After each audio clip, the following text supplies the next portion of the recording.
Welcome to Shauns Take, brought to you by the Keystone Sports Network. Here are your hosts, Shaun and Jim. Hello and welcome to Shauns Take. I'm Jim Galante. He is Sean Gold. Sean, what a great sports week. NCAA Finals, Major League Baseball getting into the full swing, Masters coming up, draft in a couple weeks. A lot of exciting stuff going on. I have no complaints about it, besides the fact that I wish I could be around to watch more of it. Every single time we got a weekend like this and something else comes up, it frustrates me, Jim. I want to be in front of the TV watching all these games and these matches, and I'm going to do my best to make sure that that's happening this weekend once again, because it has been a great time in sports. The problem is you're young and you have a life. Get my age, an old guy, that's my excitement, sitting in the Barca Lounger watching sports. And Monday night, we've talked about this. The NCAA tournament may be the greatest sports event on the planet. Came to its end, and it didn't disappoint, Sean. We got a great game for the NCAA championship. We did, and I think the whole topic of the tournament was that it was all favorites winning. But when it came down to it, we got a very good reward at the end of this tournament with a phenomenal game between Houston and Florida, two teams that all season long have been at the top of the totem pole. And I think it was a very fitting ending. And we got our dramatic ending a little bit as well in this game. It wasn't a blowout victory. This game went down to the wire. We saw comebacks within this game. We saw the heartbreak. I think you got everything you could want in a March Madness national championship game. And the Florida Gators, they came through the SEC, one of the hardest tournaments in their conference, and they took that momentum all the way through a national championship game. I think they deserved it, Jim, and I think they gave fans something that was very entertaining, both Houston and Florida this tournament. So I've got no complaints with how it ended. I still think it was a great tournament despite the lack of upsets that we got this year. You know what, Sean, there's a situation where everyone complains they want more upsets, but in the end, you still want the blue bloods. And we got that. In the Final Four, we had 4 number 1 seeds. We had 4 really good teams. We had a couple great semifinal games. Here we had in the finals a really nice comeback by Florida in the second half. The only thing missing, it would have been nice to see Houston at least get a shot off in those last couple seconds, that last possession. That was not a possession to write home about. Hey, credit to Florida. They played excellent defense at the end there, Sean. But still, you'll expect a Houston team to at least get a shot off there. I completely agree with that. It was a bit of an unfortunate ending there. Now, in this situation, if you're not loyal to either side, like I'm not loyal to Houston or Florida, you feel bad for the loser on this end. I almost feel worse for the loser than I do happy for the winner in this situation. And it does suck. I wish that Houston, if they were going to lose, could have lost on a missed shot at the buzzer to at least get an attempt off. To not even get the attempt, it was a bad turnover there at the end. And I know it's something those players are going to regret. It's a hard moment to get over when I had the ball in my hands and I kind of fumbled it and didn't give my team a shot, at hitting this buzzer beater March Madness moment. So a little bit of an unfortunate ending, but still a phenomenal game. And I think one thing that we definitely see, and we see this in the NBA too, when the playoffs come. In March Madness, as this tournament gets smaller and smaller, Jim, officiating starts to change a little bit. Physicality takes a step up. What did you notice this year in the tournament with these number 1 seeds here and how the refs were treating these guys as the tournament dwindled down? Well, in just going by the Final Four, I thought the semifinals was just so physical. Now, part of it was the teams that you had playing there. Houston, that's the reputation. That's how they play. That's what you're going to get. I saw also in the Auburn-Florida semifinal, especially as it got towards the end, Auburn, I felt like they were mugging some of the Florida players. And the interesting thing with that is I've said, Sean, that I kind of do believe in officiating different towards the end of the game, okay? You don't want the official to determine the outcome. So if there's a scramble for the ball, maybe you let things go a little bit more. The problem with that is when you have, a physical team like Houston or like Auburn, all of a sudden it starts getting out of hand. And I believe the officials find themselves letting a little bit more go and a little bit more. And the next thing you know, it's way too physical what the teams are getting away with. I then think you had in the final with Houston and Florida, there was the let them play attitude in the first half. Very few fouls were called in the first half of the game. You get to the second half, I think we had two things happen right away.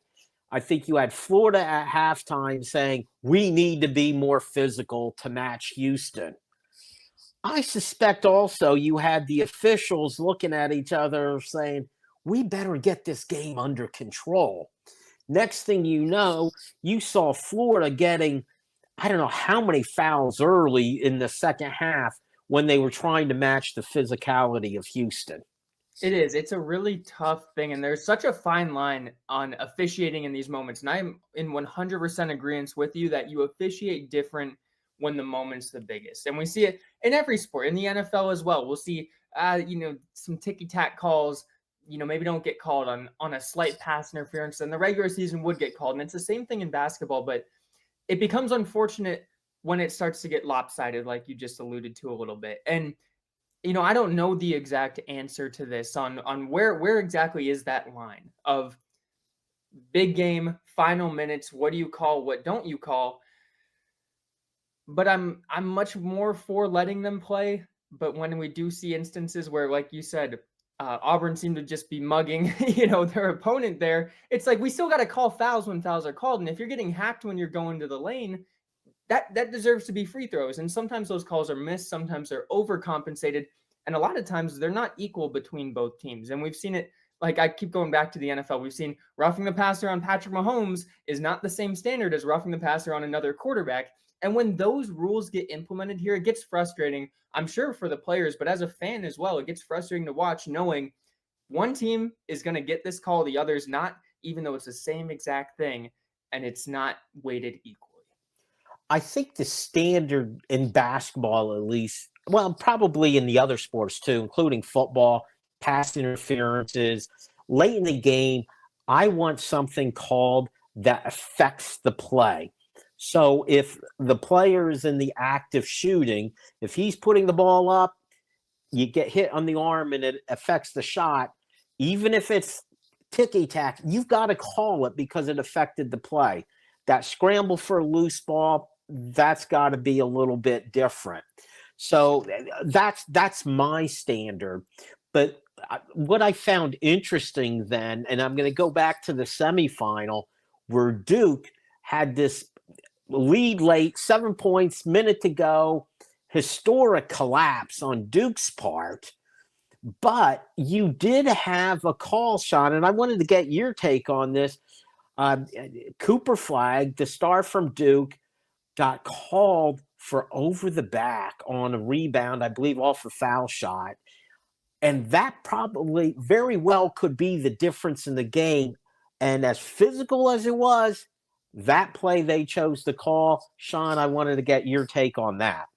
I hated it. Over the back. I mean, I don't know how many times we see over the back actually get called in a game. And it's different if it's egregious and you're going through a player, both hands right over their head, completely knocking them off. Cooper Flagg did one of these little tips where he's jumping up. He wasn't jumping into the defender and he's trying to tip the ball out. That's classic rebounding style. If you're the person getting boxed out, yeah, you're still going to go for a rebound.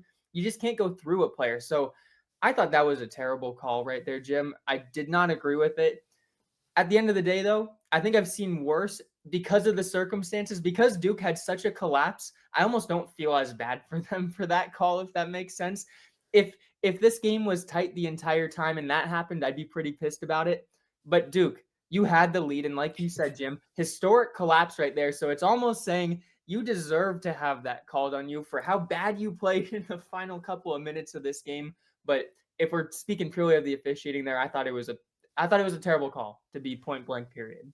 I have a friend that I talked to about it who covers college basketball. So he in the Big Ten, so he covers a lot of it. He was watching this game from home. he said when he first saw it, his first instinct, oh, he's obviously over the back. Got to call that. Once he saw some of the replays and the different angles, he said, not so much. And I think a couple things here that his instinct to say that's over the back, because in basketball, sometimes they call what looks like a foul, what looks like walking, and that had that appearance. You had a player in Cooper Flag going over the Houston player, to defend it, to tap it. If you, with the benefit of the replay, you could see. But I also think, again, it's late in the game. Do not interject yourself as the official unless it's egregious, unless it's obvious. And that, as much as, maybe at the start of the game, you make that call and you're setting a standard and players realize, hey, be careful about going over the back. But this was at the end of the game, last minute. Man, I just don't think you can make that call, Shaun. I completely agree there. Different time in the game wouldn't be a big deal, but at the end, to have something that is so on the line of, is that really a foul? It'd be different if Cooper Flag ran through the guy and knocked him down. Yeah, okay, call that. That should be called. But when it's, when we have to get the fine angle to see if this is over the back or not, you got to let him play there, especially in this situation. So yeah, I was disappointed in that call for sure. And now let's leave March Madness in the past. We are on to new sports, and we're on to baseball. And we're not talking about teams playing right now, Jim. But we're talking about how the Pittsburgh Pirates, I hate to say it like this, a lowly franchise in the MLB based off of how they've been run historically, fumbled a big bag and made a terrible decision, in my opinion, where they removed the Roberto Clemente sign from their field. And we saw fans were not happy. Baseball fans, not even just Pittsburgh Pirates fans, were not happy. So, Jim, touch on that. Did the Pirates really screw this up? Oh, yes. Oh, yes. Which can be expected from the Pirates. And they've not earned any leeway. They have not earned the benefit of the doubt from their fans or baseball fans. And I think you need a little bit of background on this story, Shaun. The Pirates, they have a wonderful ballpark, great ballpark.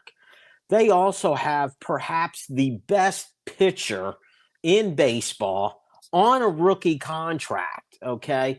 Now, we've talked about this in the NFL, having that quarterback on the rookie contract, so you spend money around him. It's an opportunity. Well, the Pirates have that. In fact, they have multiple young pitchers. This is a time to build around. They've not done it. They're not taking advantage of that. They're playing poorly this year. They've been playing poorly for years. Now, Roberto Clemente is an absolute legend in Pittsburgh, okay? His backstory, for those who don't know it, he was a Hall of Fame player. Historically, got his 3,000th hit in his last game in 1972. In the offseason, he chartered a plane to take relief goods to Nicaragua to help out earthquake victims. Well, the plane crashed and killed Roberto Clemente. This makes him an automatic legend among legends. The Hall of Fame actually changed their rules where instead of the 5 or 6 year leeway, you have to be retired. 6 months after this, he was voted into the Hall of Fame. They made an exemption for if a player passes away, especially so tragically like he did. So that's what you're talking about with a Roberto Clemente. In right field at PNC Park, in fact, the right field wall is 21 feet to honor Roberto Clemente, number 21. And a few years ago, they put an additional sign up along the foul pole in right field honoring Roberto Clemente. They took it down to put up an ad for an alcoholic drink. Well, as you could imagine, the Pittsburgh Pirate fans were not happy about this. I think justifiably so. So instead of the Pirates just, taking their medicine, instead they come out and make an announcement and oh, we meant no offense by this. That was just a temporary sign that we had up there for Clemente, as if that made a difference. But their temporary sign was up for 3 years, Shaun. 3 years. But it was temporary. Well, as you might imagine, the backlash just got even worse. So finally, the Pirates have relented. They've taken down that sign with the alcoholic beverage, the advertising, and put back up the Clemente sign. My conclusion to all this, Shaun, is way too little, way too late. That's why the Pirates are the Pirates and where they are in the whole scheme of things in Major League Baseball. I completely agree. And the one part that I'll touch on is it's so funny that Pittsburgh, and Jim, we've talked about this before, they get paid by the MLB because they're a small market team. And they seem so unmoney motivated. And then you get this situation, and that's when you decide, hey, the money really matters to us. You've had so many chances to financially improve your franchise, and you don't do it. You don't take advantage of it until this, when you're going to remove a Roberto Clemente sign. That's when you think this is the right time now for us to get our money. It's just, it's a Pittsburgh Pirate move, and it's a shame because the Pirates are such, I think, a likable franchise. I mean, Roberto Clemente, an MLB legend. And then even in my lifetime, Andrew McCutchen, who didn't love Andrew McCutchen? Now, who doesn't love watching Paul Skeens? They have these players that are pretty big pillars and pretty likable guys. And Pittsburgh every single time just miserably fails to take advantage of these players that they get, that they're lucky to have, that other teams would kill to have, and they do nothing with them. And they waste careers, and it's just how the franchise is run. And this sums up the Pittsburgh Pirates management to me is, yeah, we're going to get an advertisement in replace of a Roberto Clemente sign that people love because of the importance of him. So it's just a Pirate move to me, Jim.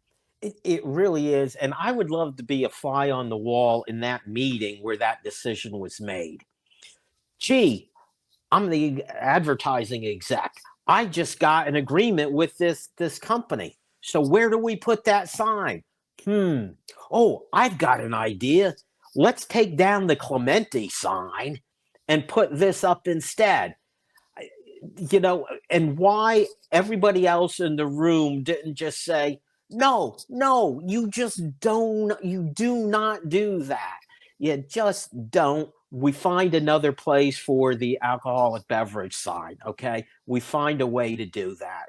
It was a terrible, even if it is true that in the beginning 3 years ago, when they put the Clemente sign up, they said, well, this is a place for an ad, but since we don't have an advertiser right now, we'll put up the Clemente thing. No, and we'll just take that down later.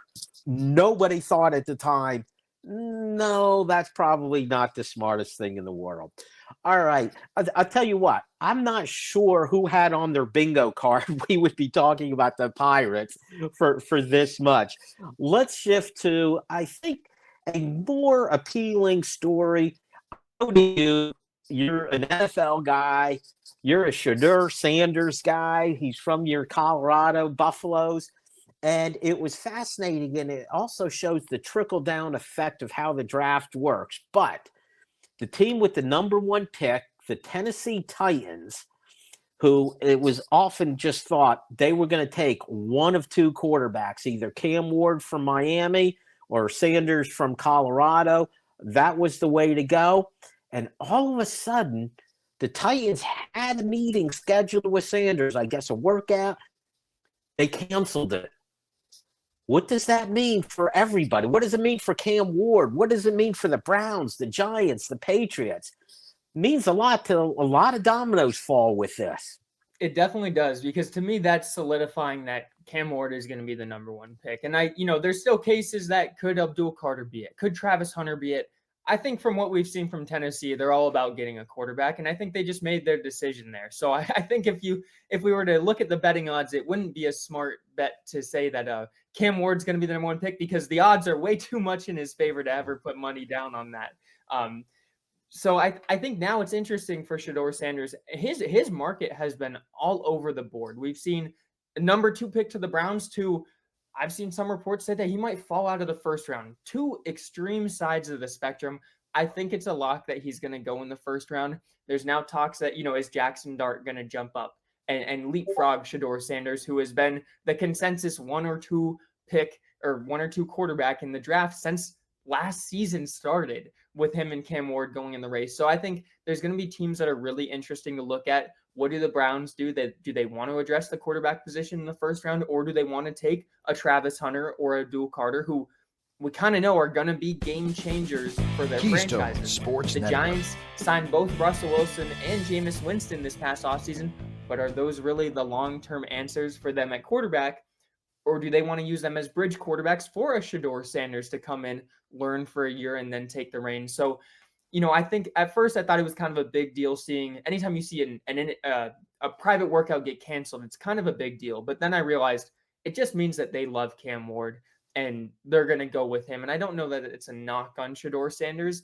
When you got the guy you love, you go and get him and you don't mess any of that up. It can mess the relationship up, saying, why are you working out other people when you're telling me I'm the number one pick? So I think it simplifies things, but it's going to be interesting to see what the Shedeur Sanders market ends up turning into as time goes on leading up to the draft.